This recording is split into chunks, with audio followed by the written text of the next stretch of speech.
Coming up on this episode of Crime Family. I'm a meter reader with Orange County, and I had the route today that included the Anthony's home. In an area, I noticed something that looked white, and there was, I don't know what it is. I'm not telling you it's, Caylee or anything of that nature. She goes and gets a tattoo on her back that says, quote, Bella Vita, which translates to the good life. So it's interesting that only weeks after your daughter goes missing, which you haven't yet reported, by the way, you go and get a tattoo that says the good life. There's a MySpace blog that's written by someone in the Anthony home that reads, quote, my Caylee is missing. Yeah, I was just going to say, I agree. Like, where's the line of, there's 3 circumstantial things. That's not enough, but 4 is enough. Or maybe it just depends on the quality of the circumstances. I mean, people might hate me for this, so don't come at me. Maybe I'm totally wrong and it is true, but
Hello, everyone. Welcome to Crime Family. I'm your host, AJ, and I'm here with my 2 sisters, Stephanie and Katie. And this week is part 2 of our Caylee Anthony murder case and the trial of Caylee Anthony overview. So if you didn't listen to part 1, go check that out now. We kind of set the groundwork for what the initial investigation looked like and catching Caylee in a lot of lies and sort of how it all began. And then in this part, we're going to go into a little bit more detail about some of the timeline of the 31 days. If you're familiar with this case, or if you listen to part 1, you'll know that there was that 31-day time frame between when Caylee went missing and when she was reported. So we're going to go into a little bit of that timeline here in this episode, and also a little bit more about the unfortunate grisly discovery at the end of 2008 that kind of changes everything in this case. So we're going to go into that as well. So thanks so much for joining us, and we're going to get right into part 2. So Detective Eric Matthews interviews Caylee's dad, George Anthony, and he claims that the last time that he saw Caylee and Caylee together was on June 16th of 2008. So he says that he saw them as Caylee was leaving her father's home on her way to drop Caylee off at Zanny the nanny's house. And you'll remember that name from part 1. So June 16th also coincides with the date that Caylee says she last saw Caylee as well.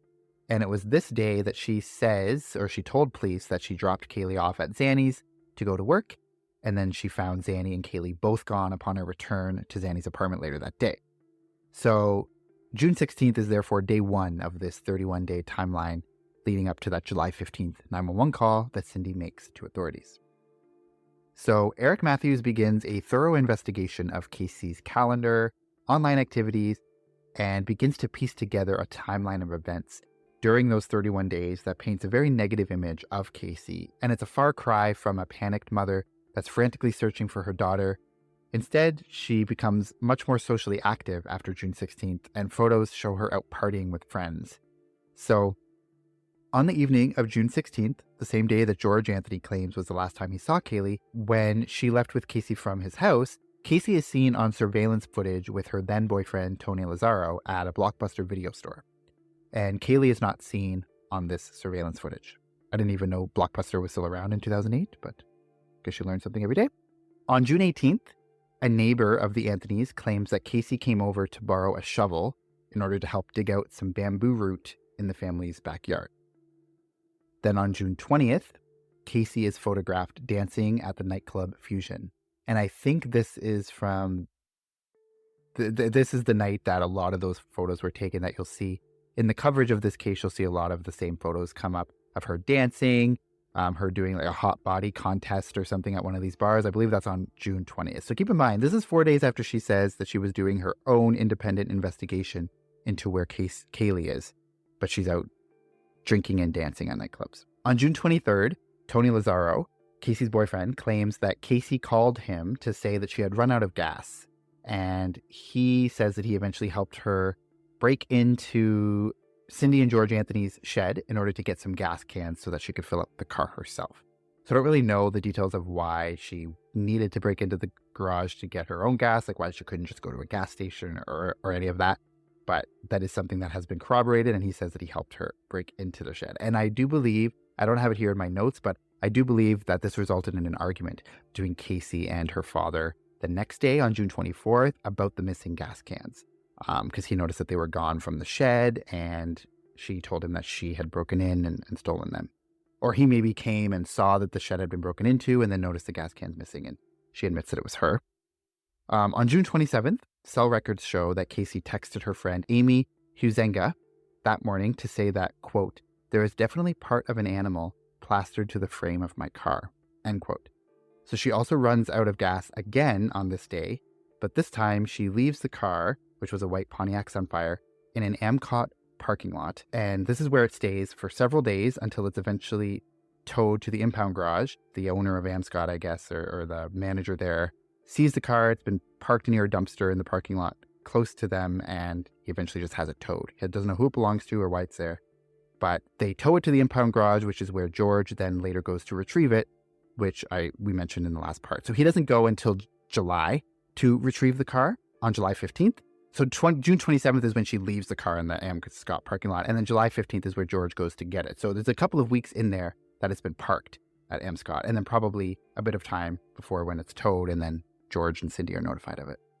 So then the evening of June 30th, Casey is seen on surveillance footage at JCPenney's. She uses her mother's stolen credit card to purchase $73 worth of items, and Caylee is not seen on this surveillance footage either. On July 2nd or 3rd, I don't know which day it is because I've seen reports that say both. So some say July 2nd, some say July 3rd.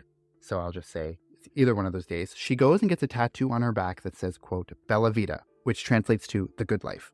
So it's interesting that only weeks after your daughter goes missing, which you haven't yet reported, by the way, you go and get a tattoo that says the good life. That's a very weird thing to get tattooed, considering everything in your life is not going good if your daughter is missing. So just very weird. The tattoo shop owner claims that Casey's demeanor that day in the tattoo shop was normal, as it always was. He says that she had been in the tattoo shop many times before with Caylee. So when she showed up without her, the first thing that he asked Casey was, where's Caylee? And he says that without hesitation, she said that she was with the nanny. So this nanny is someone that many of her friends, her family, and her acquaintances knew of. She mentioned her a lot. Everyone knew that Caylee had a nanny, even if they didn't know her name. But we now know that she didn't have a nanny, and her name wasn't Zanny the nanny, and all of that stuff. So I know the tattoo is like one of the major things in this case that's really pointed to that doesn't look good for Casey. Like, what are your guys' thoughts about her getting that tattoo, or just about the circumstances surrounding that?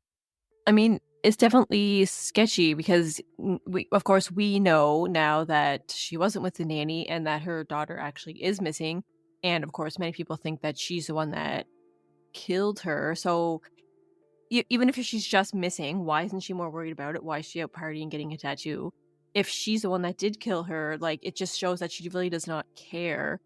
But also, someone brought this up before, like, if she didn't kill her, she's not the murderer, and she's just missing, then just because she doesn't care about where her kid is doesn't mean she's a murderer, right? So, I mean, it doesn't look good, but that doesn't mean she killed her. Yeah, I think the whole tattoo thing is just a coincidence. I don't know if it has anything to do with her daughter being missing, but also what Katie said, like, that what she does and, like, how she reacts doesn't mean she doesn't care that her daughter's missing. I mean... Well, I mean, I think it does. I mean, she's out partying at a nightclub. I mean, which mother who's doing her own investigation? Yeah, I think it means she doesn't care, but it doesn't necessarily mean that she murdered her, right? Yeah, that's, like, I mean, yeah, sorry. Like, yeah, like, I mean, obviously she doesn't care. But, I mean, like what Katie said, like, we can't say that she murdered her daughter because we don't. know that for a fact. Or do we? I don't know. We don't really know that. So the whole tattoo thing and her partying, I think it's just a coincidence. I don't really think there's anything really behind it. It by itself doesn't prove anything, but like with everything else that we're going to talk about, just makes it look like, yeah, she doesn't give a shit at all about what she did or what has happened. Yeah. And it's totally incongruent with everything she's saying about herself, that she was going through her own resources to find her. But I don't really think you're going to find her in a nightclub dancing and doing a hot body contest. You're not going to find her there. So I don't know. It paints a completely different picture. So yeah, obviously it doesn't prove. It proves neglect, which is what currently she's charged with and she's in jail with at this time in the investigation. She's in jail for child neglect, which is obvious that she neglected her, but doesn't prove murder, which is true. So also on July 3rd, so this is the same day or around the same time that Casey got that tattoo, there's a MySpace blog that's written by someone in the Anthony home, which is later determined to be Cindy, that reads, quote, 7308. My Caylee is missing. My Caylee is missing. Current mood, distraught. She came into my life unexpectedly, just as she has left me. This precious little angel from above gave me strength and unconditional love. Now she is gone, and I don't know why. All I am guilty of is loving her and providing her a safe home. Jealousy has taken her away. Jealousy from the one person that should be thankful for all of the love and support given to her. A mother's love is deep. However, there are limits when one is betrayed by the one she loved and trusted the most. A daughter comes to her mother for support when she is pregnant. The mother says without hesitation it will be okay. And it was. But then the lies and betrayal began. First it seemed harmless. Love is blind. A mother will look for the good in her child and give them a chance to change. This mother gave chance after chance for her daughter to change, but instead more lies, more betrayal. What does the mother get for giving her daughter all of these chances? A broken heart. End quote. So this is what Cindy is writing on MySpace. So at this point, Cindy and George have not seen Caylee for a few weeks. And Cindy has continually asked Casey where Caylee is, and Casey always has an excuse. So either she's with Zanny or she's with Jennifer, she said was Zanny's roommate. So she always has a reason and an excuse for kind of everything. So every time her mother comes and asks her, like, where is she? I haven't seen her in a while. There's always a reasonable explanation. So while Cindy is, of course, concerned and she's irritated, she didn't have any reason to believe that Caylee was necessarily in danger. But she probably thought it was odd that she would see Casey many times, but never Caylee. So she claims that she made this MySpace post out of desperation and anger, and that the term, quote, Caylee is missing was more so a figure of speech to kind of relay the fact that Caylee was missing to her and that she hadn't seen her for weeks because Casey was keeping Caylee from them. And then there's also a Reuters report that says, quote, at various times, Casey claimed that Caylee was being watched by a series of babysitters, that Caylee had gone to a business meeting with Casey at Busch Gardens theme park in Tampa, that Caylee had gone with her to Jacksonville, and that Caylee was at the beach and at a cartoon character breakfast at Universal. So all these excuses, and there was always, so Cindy and George have not spoken to Caylee like on the phone. Every time they ask Casey to put Caylee on, she always says, oh, she's not with me, or she's sleeping, or all that stuff. So they're obviously suspicious, but they don't necessarily think that Casey has like done anything to her at this time. So during the same time frame, Casey steals a checkbook from a friend, Amy Huizinga, and begins writing checks from this checkbook, which Amy eventually presses charges for. So between July 8th and 10th, Casey is captured on various surveillance cameras buying items such as bras, tank tops, and sunglasses that total over $400. And she pays for these items from the checks that she stole from Amy. And once again, Caylee is not seen at the store with Casey on any of this surveillance footage. Caylee has not been seen by anyone or any surveillance footage at all since June 16th. Why is she stealing from her friends? Like, it just paints a bigger picture that she's just not, like, obviously not a trustworthy person. Like, why would she steal from her? Like, I don't understand. Yeah, she's obviously trying to show somebody that maybe she has a job and she has money. Like, is she still trying to play that off? So that's how she shows them, like, oh, I can buy stuff, but she's really just stealing. Yeah, that's actually a good point too. I never thought of that. Like, everyone she has a job. So if she didn't have money to pay for things, people might think like, where's all your money going? So I guess she had to keep that illusion up. But also she stole her mother's credit card too at one point and was making purchases with it. So, you know, I'm sure she got questioned by Cindy herself, but just like, she's obviously not a trustworthy person. She's stealing from all her friends and all this stuff. So it's just whack. So Casey has a boyfriend around the time that Caylee goes missing, and a series of her boyfriend's former roommates were interviewed for the Where the Truth Lies documentary that I watched. And they indicate in their interviews that before June of 2008, Casey would bring Caylee over to Tony's place many times, and she seemed to be a great mother from what they observed.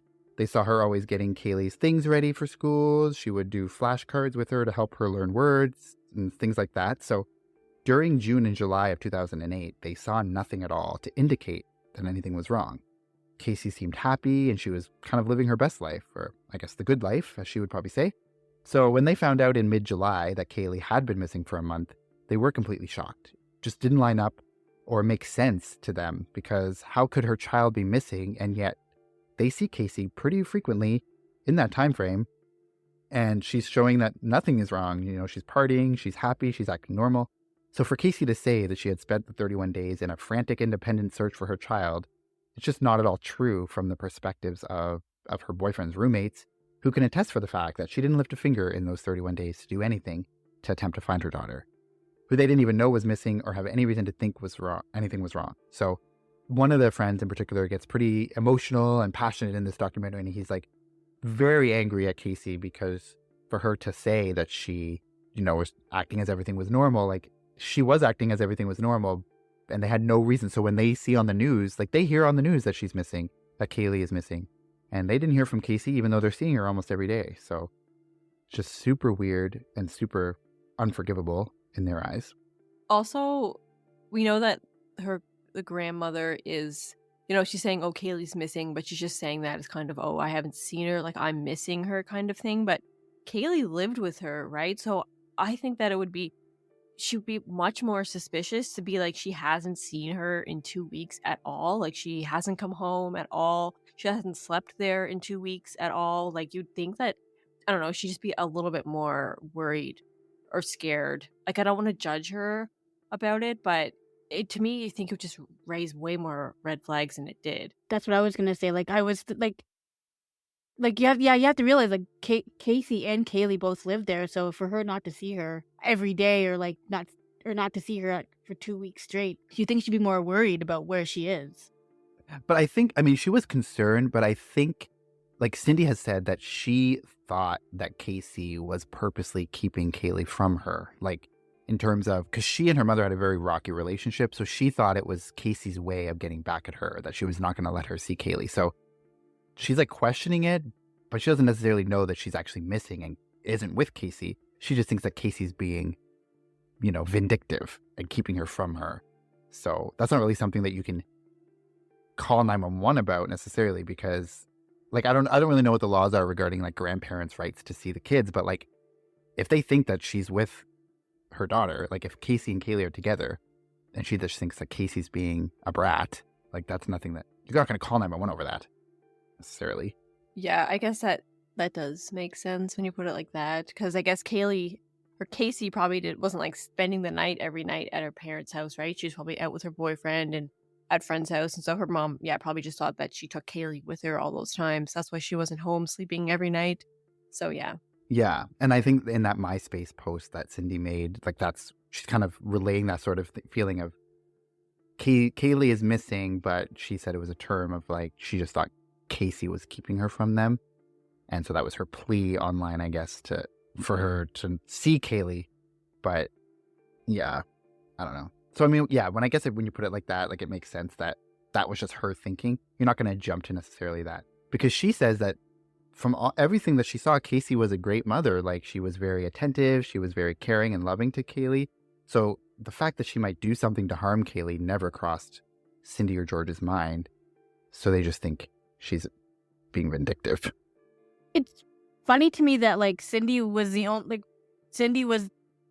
well, I shouldn't say the only one, but like the one that seemed more concerned or more upset about not seeing Caylee. Like George never really seemed that upset of not seeing Caylee. Like he didn't, like there was no like him showing like emotion about him not seeing Caylee all the time. So that to me is kind of weird too. Well, I think he did. Well, yeah. he might have been upset But he probably wasn't posting it on, like, MySpace, that wasn't, like, his outlet. He might have just been saying it like, privately to Cindy herself, right? And not obviously, there's no media attention at that time, so he wasn't saying it to anybody, but probably just himself and his family.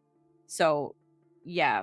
And also, yeah, I think it's a good point because we are looking in at this from, knowing what had happened. So, yeah, when you're in it and since Casey did seem like a good mom, I guess that is a good point that you wouldn't just automatically think that she had done something to her because you don't see her. So, yeah. Yeah. And like I feel like Cindy probably in many ways kind of is like the spokesperson for the two of them. So like she will kind of say what her and George are both thinking. And George probably isn't on Facebook or MySpace talking about it. So like Katie said. So you're hearing it from Cindy and she might be more vocal, but that doesn't mean that George wasn't also concerned. We just don't necessarily know the specific details because he didn't post about it online. So the investigation into the Anthony family's computer and online activity led investigators to some disturbing information. So in March of 2008, which would have been just a couple of months before Caylee is last seen, online search history shows a search for chloroform 84 times on the family computer. Additional searches for things like neck breaking and household weapons were also discovered on the computer, which is obviously very troubling and suspicious. So the search for chloroform and the mystery surrounding it is really something that would come up during the trial that we're going to go into in the next part of this case in the next episode, but it would prove to be very important to the outcome of this case ultimately. So it was later reported after the trial that due to a software error during the search of the computer, the fact that chloroform was searched for 84 times was actually not accurate, and there had actually in fact only been one search for that term. But in my opinion, one time is still too many. So whether it was 1 or 84, I mean, who's looking up chloroform on their computer? Sketchy, to say the least, I would say. So that obviously that wasn't in the 31-day timeline. That happened in March, those searches, but just something to be kind of aware of as we move forward in the case here. So I kind of reviewed the main pieces. Obviously, there's, documents and articles that go into every little detail, like every text that she sent in those 31 days, every cell phone ping, like where she was. Obviously, I'm not going to get into the weeds with all of that information. I just kind of covered the main points that I thought were relevant to the conversation. So yeah, I mean, you guys have already kind of given your opinions on some of those pieces, but I just wanted to go back to like the part where she talks about, she thinks that there is like a dead animal on the frame of her car. That kind of stuck out to me when I was looking at it. That was a text that she sent to her friend saying that there's definitely a dead animal on the frame of her car. And that was actually, she sent that text the day that she left the vehicle in the Amscott parking lot. So what do you guys think of that? Do you think that this was maybe a deliberate thing by Casey to maybe, if she's thinking that there's going to be a smell of Caylee, maybe trying to have like text evidence for a possible explanation? Or do you think she wasn't really thinking that far ahead and that is something that actually did happen? I don't really know. I mean, it kind of sounds like something that she would do, but then again, I don't know. I really don't know. So yeah, I don't have an opinion because I know that this comes up in the trial, and the prosecution actually uses it as some of their basis for their charge of premeditated first-degree murder. So they do see it as this is something that Casey's trying to plant ahead of time because she knows that there's going to be a smell. Yeah. And obviously the timeline, just like in every case that we talk about, as particularly this one, is important because, as we'll talk about later, like June 16th is a really important date in this timeline. And we know, and also the shovel part. I also wanted to talk about the shovel part. So there is, it's been corroborated and confirmed that Casey did go to her neighbor's house on June 18th to ask to borrow a shovel to, dig up some bamboo root in her. Yeah. Okay, fine. So June 18th, so that would be 2 days after Caylee was last seen, and we'll get into it in the trial of kind of when people believe that Caylee was actually murdered or when she died. So June 18th would fall after that time. So what do you guys think of this? Just a random coincidence, or do you think there's something more to it? Yeah, so that doesn't come up like a ton in what I was looking at. So I don't know if they just overlooked it or if they just didn't think it was significant. I don't know, to me, because I don't want to go too far ahead here because I know how she was found and where she was found and how her body was, and like it wasn't buried. So it to me it doesn't seem super relevant. Maybe she thought she was gonna bury her if Casey did dispose of the body. But to me it doesn't seem super relevant. Yeah, I agree. I don't think it was very relevant at all. Yeah, I think, again, not wanting to go too far ahead, but I think it's used in the prosecution as sort of maybe Casey, after murdering Caylee, was going to bury Caylee's body in like the family's backyard, but then decided against it for whatever reason. So then she returned the shovel after she changed her mind. So, I mean, this is again a circumstantial thing, but it's like how many pieces of circumstantial things need to happen for you to like believe that there was foul play? Because like, of course, 1, 2, 3 things could be circumstantial, but then when there's like this much stuff that just happens, like, what are the chances that all of these things are just circumstantial and coincidental? I don't really believe that many things could happen that would be coincidental unless there was some other explanation. But that's just me. Yeah, I was just gonna say I agree. Like, where's the line of, oh, there's 3 circumstantial things. That's not enough, but 4 is enough, or maybe it just depends on the quality of the circumstances. But yeah, especially something like in this case where circumstantial evidence is super important. Yeah, it's kind of hard. It's kind of hard to say. Yeah, so that's just one thing, and that's why I included it in the timeline, because I thought it kind of stood out to me as weird. I mean, there's no other evidence that Casey was ever super into doing yard work or why. It's just a random detail, but one that I wanted to include. So yeah, that's, like I said, that's the 31-day timeline of the most important pieces that I kind of picked out from it that I thought were relevant to what we're going to be talking about during these 4 episodes. But now to kind of shift gears away from that timeline and a little bit more into Casey herself. She is interviewed, like I said, in the documentary Where the Truth Lies, which I regrettably watched. And she admits to all the lying that she had done up to this point. And she fully owns up to the fact that a lot of the stuff that she was doing or saying in this month of June and July was her lying and manipulating everyone in her life, because she goes on to explain that she grew up around that type of behavior, and she learned it from her father, George. She says that he had a series of indiscretions while she was growing up, things like infidelity, and that he cheated on Cindy multiple times. And she also goes into some really dark details, just like be warned about some of this graphic information about sexual assault, which I'm going to go into. Not too much of the information, but just to kind of give you an idea of her defense or her claims. So she claims that her father raped her repeatedly when she was a child, and that she also had her brother sent in to do inappropriate things with her as well when she was young. And so as a result of this, Casey says that she had suffered severe trauma and PTSD, and she kind of equates these situations and lying to the police and everyone in her life because she really was just out of fear of these things in her past coming out, and that she had just had this trauma buried so deep down inside, and she had this hatred for her father and just all of this sort of stuff. So she was doing a lot of things and grew up around that type of behavior where lying and manipulation was a constant. So she just kind of did it to get by in many ways, is what she's saying. So she also claims that she was raped at a house party when she was 18 years old, and that the person who raped her is actually Caylee's father. And she told a new boyfriend that she had around that time, his name was Jesse Grund, she told him that he was Caylee's father and let him believe that during her entire pregnancy. He eventually took a paternity test and actually found out the truth that he wasn't Caylee's father. And this was after he had been in Caylee's life for, almost 2 years, and he was her father figure. So once he found that out, he kind of just left. And that was kind of a blow to Casey. And Casey's friends and family never actually knew who Caylee's father really was, and they believed that it was a man that Casey told them had died in a car accident. So she said it was, quote, a random one-night thing, end quote, and that she was not in a relationship with this man before he died. And they actually play a piece of news footage from 2008 of Caylee Anthony, and apparently she believes this lie about this man who died in a car accident being Caylee's father because she's heard in a news interview from 2008 talking about Caylee's father having died. So obviously she believed that, or she's telling the media that at least. So Casey's family and her friends all believed that Caylee's father was a man that Casey had a one-night stand with who then died shortly after in a car accident, and that they knew that Jesse Grund wasn't the father, So those are the two people that were like kind of in contention for being Caylee's father, but they believed it was this man who died. But Casey claims that the real father is the man who raped her, whose identity remains unknown to this day.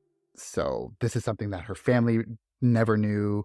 No one ever knew. So it's kind of new pieces of information. From a physiological or psychological perspective, Casey experienced severe shame and guilt from what happened to her at that house party when she was 18. And her father and brothers alleged assaults on her from childhood. But almost everything in her life when Caylee was alive was kind of a lie out of fear of these things getting found out, or just that's how her trauma sort of manifested itself. It's like kind of thriving off this life of lies and manipulation and that sort of thing. So I guess that she's saying that she kind of just became accustomed to lying and therefore just began to lie uncontrollably to everyone around her, especially about the circumstances of Caylee's disappearance. So that's kind of an interesting take, or interesting to hear from Casey, I guess. And, you know, whether you believe her or not is sort of irrelevant, but that's what she's saying happened, and she's kind of explaining herself in that way. But she does say that in every lie that she told, there was a seed of truth somewhere in there. She says that she did know someone named Zenaida Fernandez Gonzalez, that she called Zanny, and that this person was actually a nanny, but was never actually her nanny. And like I said, the apartment complex that she claims Annie lived at was the same complex that a high school friend of hers named Annie Downing Godowis lived. So she said that she also did apparently work at Universal Studios in the past, just not when she said she did. And this is probably just so that she could recall specific details about these things if asked to. So she could talk about working at Universal because she had worked there. She could take detectives right into the office buildings because she'd been there. So it was probably easier for her to kind of make lies out of this because she had some of the knowledge that would be easier to lie about. And it's probably the same for Zanny's place of residence. Like, she had been there several times visiting her friend Annie, so she would know the route to that apartment. She would know that apartment complex. So if she was ever asked to go there by police or something, she would be able to. But like we mentioned before in the previous episode, like, she didn't really have a plan beyond that. Like, yes, she could take them to that apartment complex, or yes, she could take them to Universal Studios, but just didn't have a plan for when she actually got there, what the next step was. So that's where her story all fell apart. So she was smart in some ways, I guess, in that regard, because she was able to build on real life experiences and make lies out of them, but she didn't really have a plan beyond that. Yeah, to me, it makes me think, because like she wasn't banking on the fact that they would go any further. Like, she could just say, yes, I work at Universal Studios, and they would take that just as the truth because she told them. So I think maybe she's just so used to lying and people believing her and her getting away with it that she really didn't think that she had to think beyond that.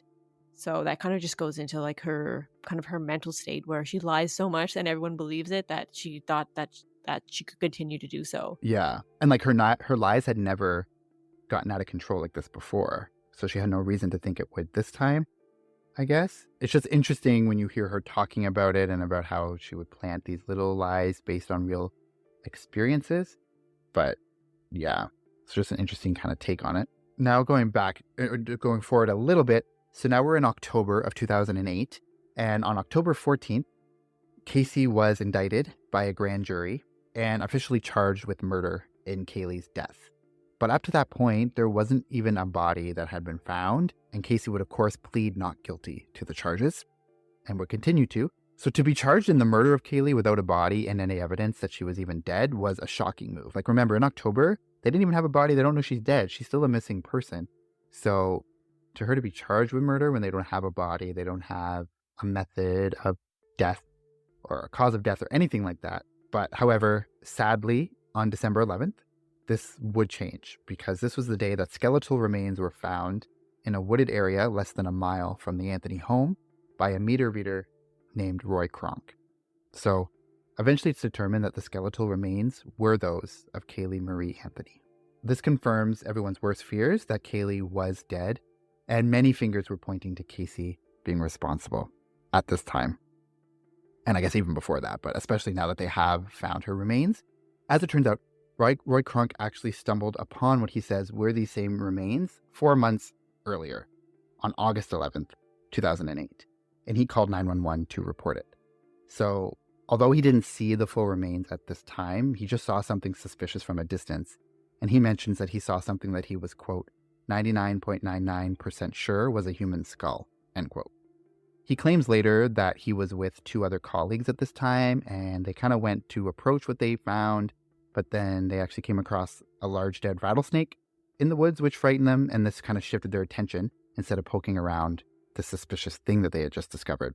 So Roy Kronk also calls 911 the following day on August 12th and meets a deputy at the scene. And the deputy reportedly, quote, looked one way and then the other, and then berated me for half an hour for wasting his time, end quote. So it's weird that after calling it in more than once about finding something suspicious, nothing really happened. And then he just sort of left it alone. So that's super weird. And then it's months later on December 11th, like I said, he returns to the same location to call it in again when he actually sees the human skull on the ground. And this would be a major point of contention, and it's something that the defense would try to exploit and try to use to their advantage during the trial. So I'm actually going to play part of the original 911 call from Roy Kronk on August 11th. So you'll hear him talking about finding what he thinks are the remains. He even mentions Caylee's name, because at this point in August, it's all over the news. It's a huge story. So I'm going to play a little bit of that call for you. 911, what's your emergency? Hi, I don't have it. I called the non-emergency line. Somehow How can I help you, sir? I'm a meter reader with Orange County, and I had the route today that included the Anthony's home. Mm-hmm. Okay, and I went down to the school and came back, and when I was coming back, I stopped between the 2 swamp areas there. I don't know if you know what I'm talking about or not. No, but go ahead. But there's a stretch of road there that goes from like where the start of their road is down to a school, and in between it on either side there's a swamp. And if you're heading back out towards the main road on the left-hand side, in an area, I noticed something that looked white, and there was, I don't know what it is. I'm not telling you it's Caylee or anything of that nature. So I just thought, do you know what street Anthony Home is on? Yeah, it's on Good Hope, isn't it? Okay, Good Homes, and what's the nearest intersecting street? It's the one it comes off of, isn't that? It's like Suburban or something like that? Hold on, I just want to bring up the map. Hold on. Because I just read that. That's the route I had today to read the meters on. Hold on.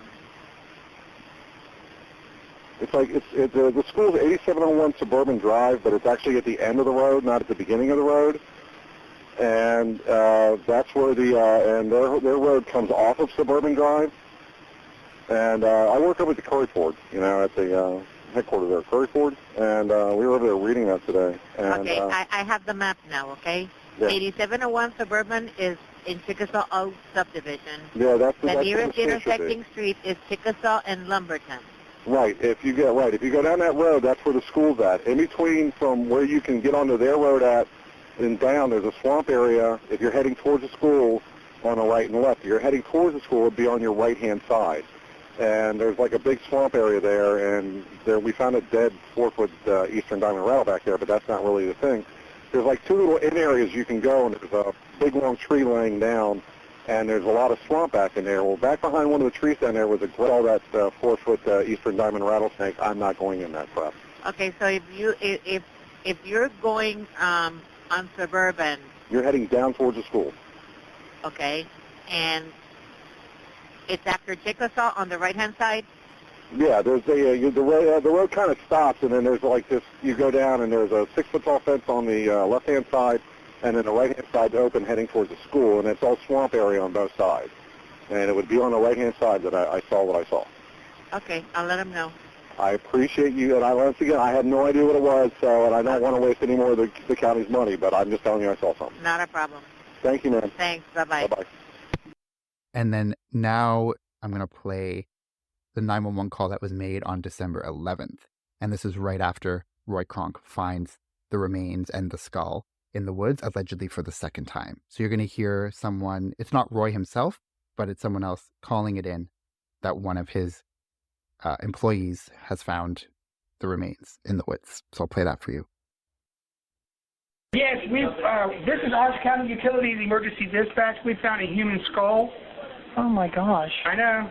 We got is it a meter reader? Yes.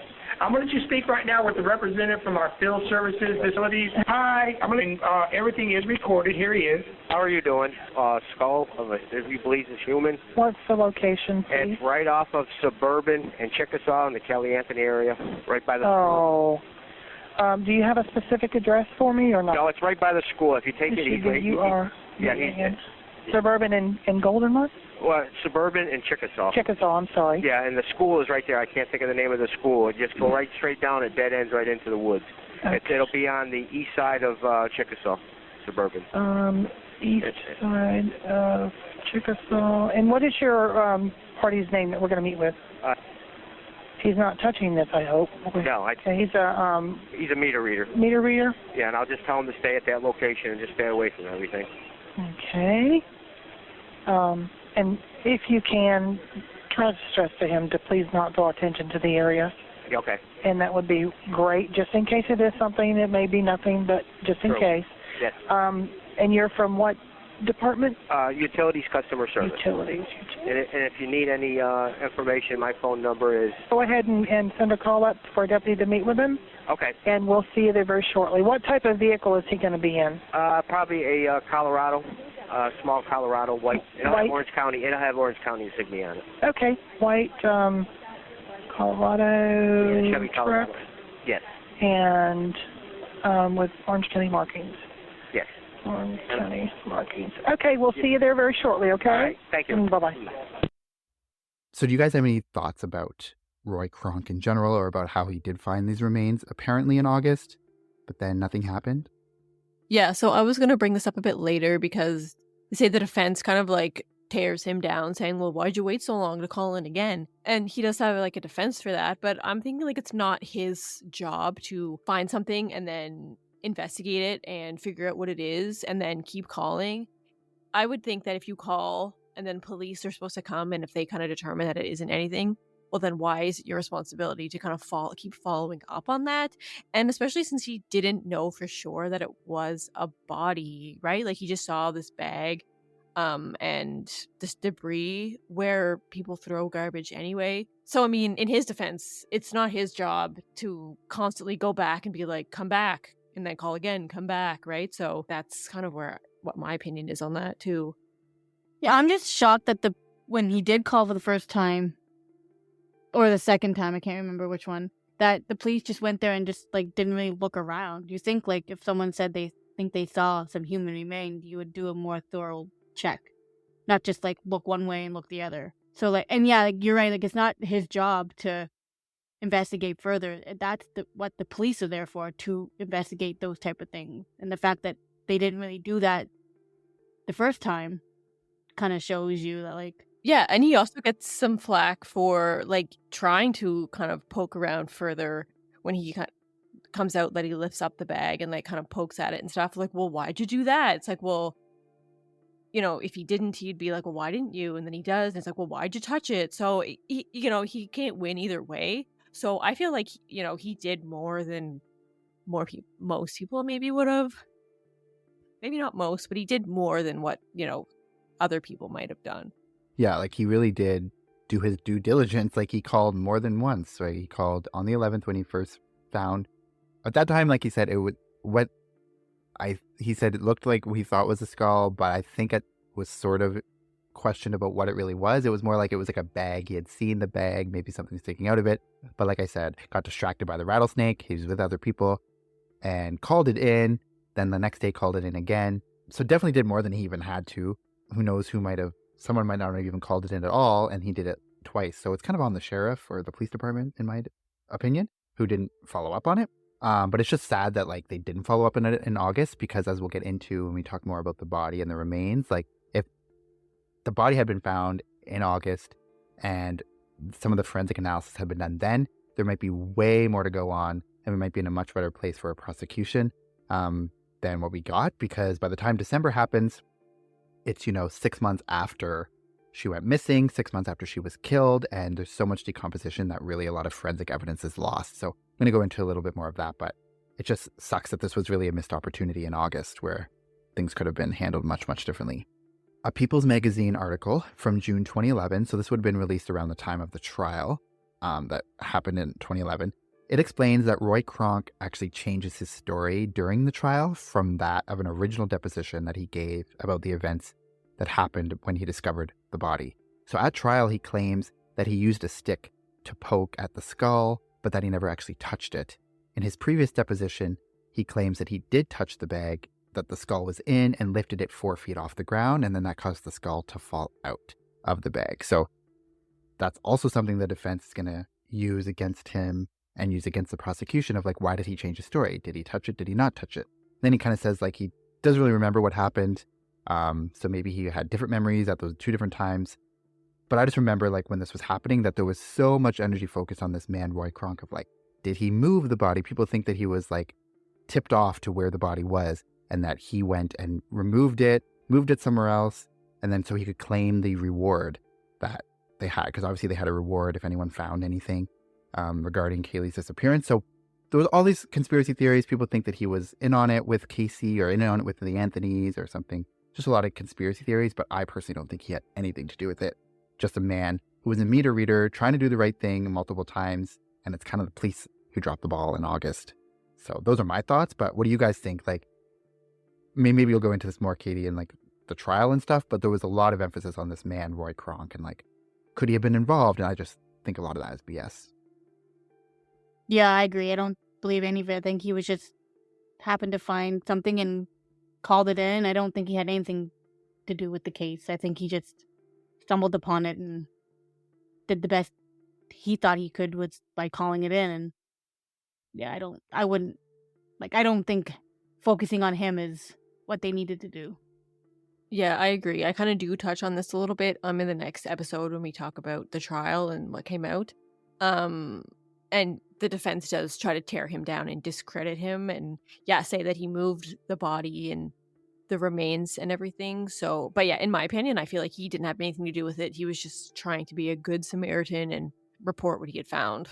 I guess when you're a defense attorney, that is your job, to literally look at every detail and blow certain things up out of proportion, because all you have to do is really put doubt into the jury's mind. You don't have to have a super convincing argument. You just have to put that little bit of doubt in there. So that is one thing they went with, was trying to question this man's legitimacy or question what he had to do with it, which is, like I said, just BS, I feel. But when Caylee's body was found just a few miles from the Anthony home, there was duct tape wrapped around her skull, and she was wrapped in a blanket found inside a laundry bag.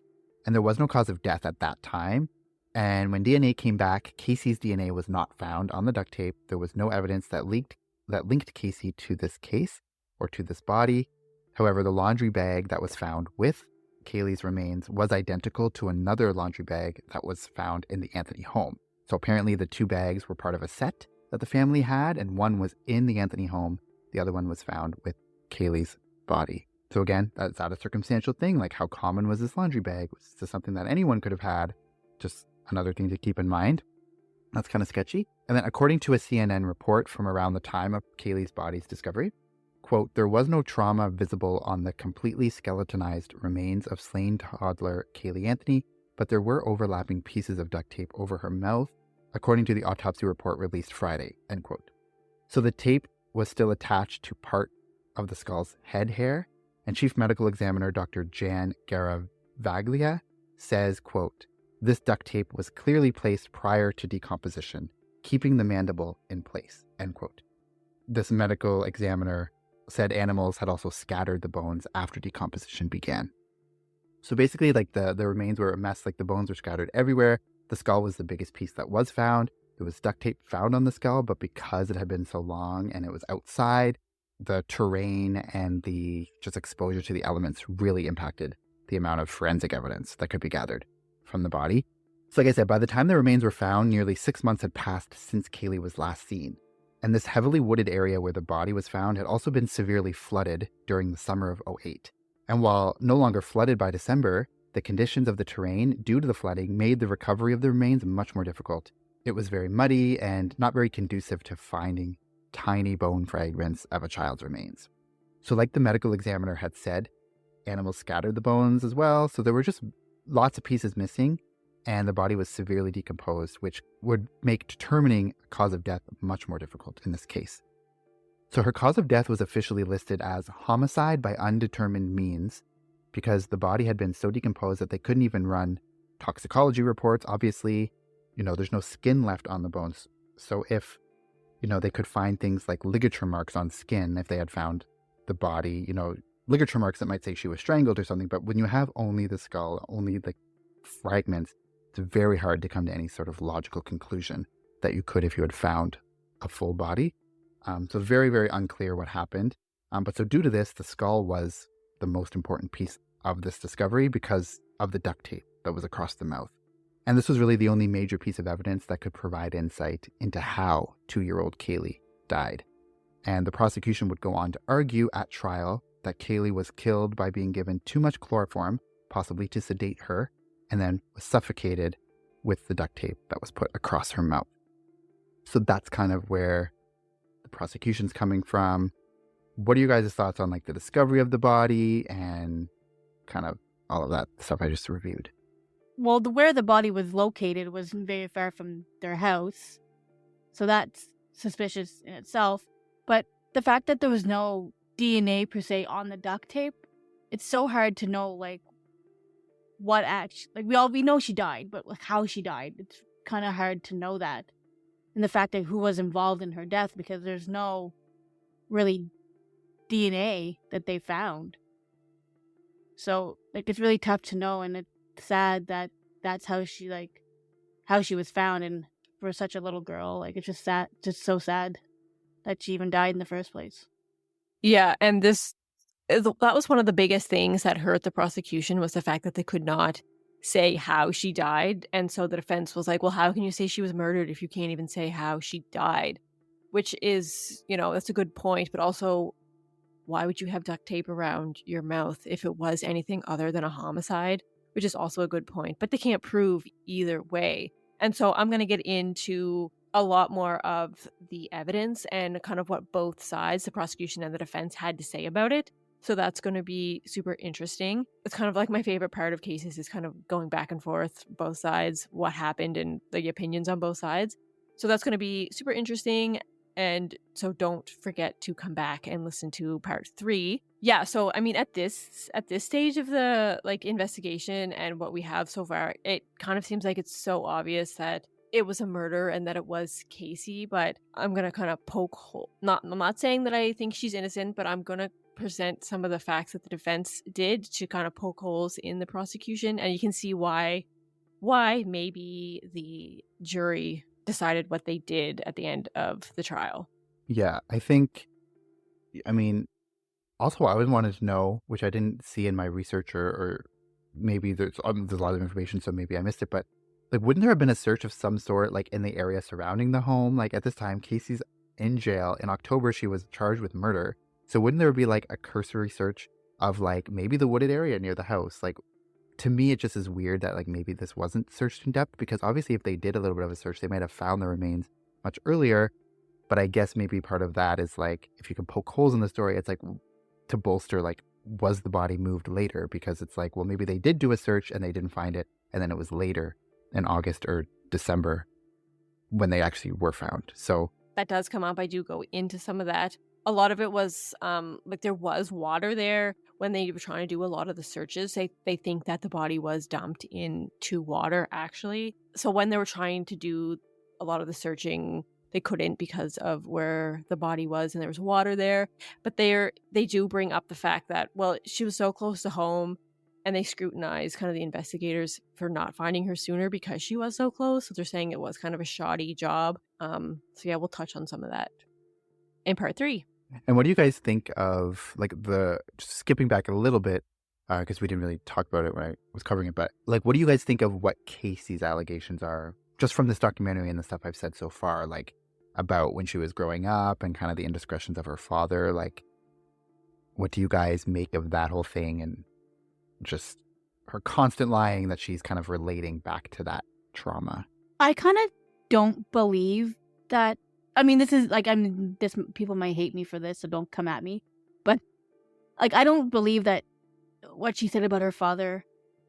Like, I don't believe that. I don't think that's true, because like, she's lied so many times. I mean, maybe I'm totally wrong and it is true, but I just don't think. I think it's just something that, like, she happened just to say, like, bring it up randomly during her interviews and stuff. So I don't fully believe that that's what happened. But like I said, if it did, then that's obviously sad, but I don't think it happened. I don't know. I can't decide one way or another. I mean, I don't want to believe her, but I also don't want to say it didn't happen because there's no proof either way. So I don't know. I can't have a yes or no opinion on that one because there really isn't enough out there. And like her brother came forward and never agreed or disagreed with it either. So it's hard to say. And I mean, I have issues, like I said at the beginning of this case, with George. So like, I don't like, if he did, then that just then it just proves my theory of how I feel about him. But if he didn't, he's not a very nice guy anyways. Like he's lied multiple times too. So it's really hard for me to believe. But Casey's such a liar. Like, it's so hard to believe anything she says. So it's so hard to believe her about this. And like, she is why sometimes actual victims of sexual assault get a bad rap or get that question of like, can you believe it? Because it's people like her who lie so much all the time. And I mean, I can't, like, again, I'm not her. I don't know if it happened, but it just seems to me like it's when you lie once, your credibility is ruined, I feel, especially when you lie multiple times to the degree that she did. So I can't really definitively obviously say one way or the other. There was also sort of reports that came out that like there was questions of like whether her brother Lee was actually the Caylee's father, which he did do a paternity test and was not Caylee's father. But that was also something that was thrown up in this. So I feel like either way, it's like despicable. So either you have George, who is disgusting perv, who's like molesting his daughter, or you have Casey, who's willing to completely throw an innocent person under the bus, claiming that they did that when they didn't. So one of those two things is true. And either way, it's horrible. Yeah. But either way, I want to say whether he did or did not, it doesn't excuse the fact that if Casey murdered her daughter, that, she was traumatized. Like, that's not an excuse. So I feel like it's not completely relevant to Caylee's murder. So I'll just leave it at that. Yeah. And I guess we'll probably get into it in the next episode too, just like the defense's strategy. I mean, they had to villainize George during the trial and question his credibility and question his character because that plays a big part into what their defense is ultimately going to be about what happened to Caylee, like the specific details. So it's all part of the defense's strategy, right? If you can paint him as this horrible person, then maybe the defense's theory is a little bit more believable. So that's definitely something that's kind of in line with that as well in this documentary when Casey's talking about the stuff that happened. It's definitely in line with like maligning George as this horrible person, which again, whether he is or isn't, doesn't necessarily, if Casey killed Caylee, it doesn't make it acceptable just because she went through that. Two wrongs don't make her right, So either way, like if Casey did it, it's horrible, but I don't know. It's just, you'll see like in the defense's strategy, like in part 3 for the trial, like villainizing George was very much a part of their approach. Just put it that way. So what are you guys, I'm going to just put this out to the audience listening. So what are you guys' thoughts on this case so far? Like everything we've covered. Do you believe Casey? Do you not believe Casey about her allegations about her father? What do you think of George and Cindy and the family in general? What do you think of Roy Kronk, this man who found the body? What do you think of the timeline, some of the important pieces and the tattoo and all of that stuff? Because we covered a lot in this episode, so want to make sure you get your opinions in. You can submit them. You can email us. You can message us on our website. You can, all of our episodes are up onto YouTube. So if you're watching this on YouTube, please comment under this video what you think, what your thoughts are, because we want to hear them. Also, you can follow us on all the social medias at Instagram and Facebook at Crime Family Podcast. We're also on Twitter, or X, I guess now, Crime Family Pod 1. And you can join us on Patreon if you want to support the show and get some bonus content. There's a link to that in the show notes. And also our merch. You can check out our merch store and buy some official Crime Family swag. The link to that is in the show notes as well. And yeah, interact with us as many ways as you can. Let us know what you think of the show and about these episodes in this case, because we want to hear all of it. So we'll be back next week with part 3 of the Caylee Anthony murder trial and case, and also the trial of Caylee Anthony. So make sure you tune in next week because we're going to go even further into the trial and all of those kind of nitty gritty details of what happened during the trial. So thanks so much. And until then, take care. Bye. Bye. Bye.